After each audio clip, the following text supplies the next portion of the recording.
If you know me, you know my sister. Many of you may actually be expecting her to walk in at any moment to give this speech alongside me. Because we're twins, right? We do everything together. Womb to the tomb. I hate to break it to you all, but tonight I stand here alone. I know, surprising, the twins are doing something separate, but yes, I stand here alone. Now with this, many of you may be questioning why. Why, Kat, have you decided to be up here alone? Well, as a twin, uniqueness is something I can honestly say I've always struggled with.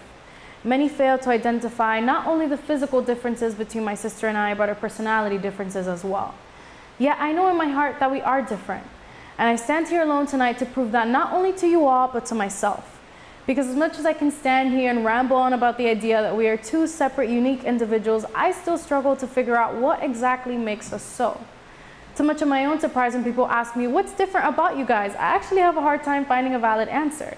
We just like so many of the same things. We talk about the same things, hate the same things, are passionate about the same things, do the same things.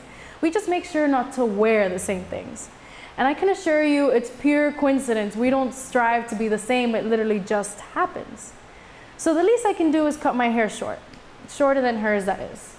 My shorter hair makes me feel, well, different, unique. It reminds me that I am my own person, that I'm the rebellious one, the risk taker, the daredevil who tries not to think too much, the crybaby, the clumsy one, the one that all too often puts her foot in her mouth.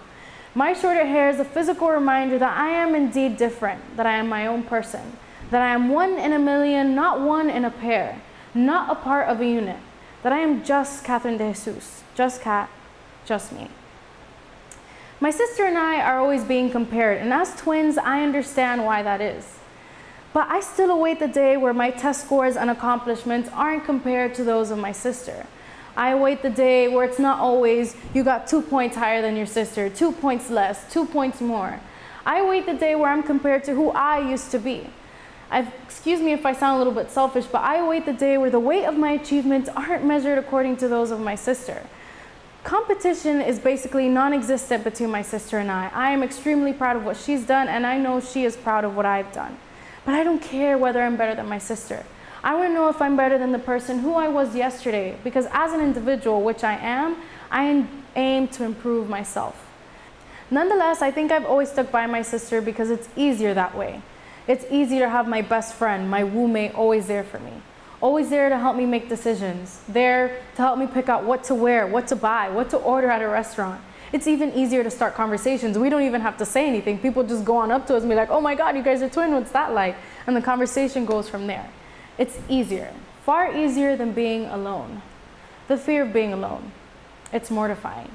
But it isn't until we're alone that we grow up, that we learn just how strong we are, just how capable we are, just how comfortable we can get with the uncomfortable.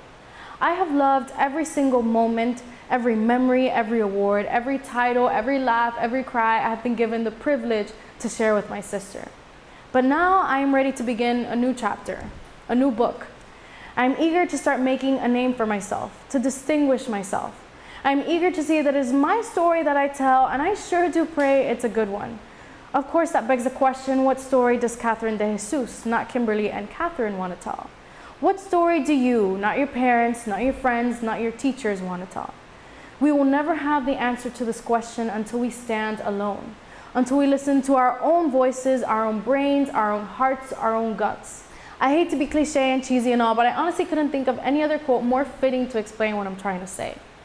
When writing the story of your life, remember that it is you that holds the pen, or the pencil, or the crayon, or the highlighter, or the Sharpie, whatever you prefer.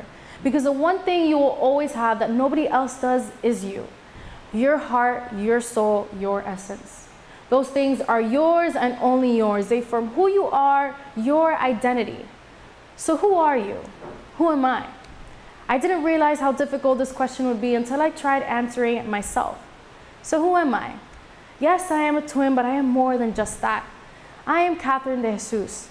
I'm a Black Hispanic female, first-generation American. I'm an artist, a filmmaker. I am a hardcore BuzzFeed anything superhero enthusiast. I'm an absolute dork, a bookworm. I am many things, but more than anything, I am really just me. Me being a girl who just wants to be happy, who wants to do what she loves. I'm just a girl with a hunger to excel, to learn, to grow. I am a girl who desires something different, something good, something my heart told me I would start finding and standing here alone. Thank you.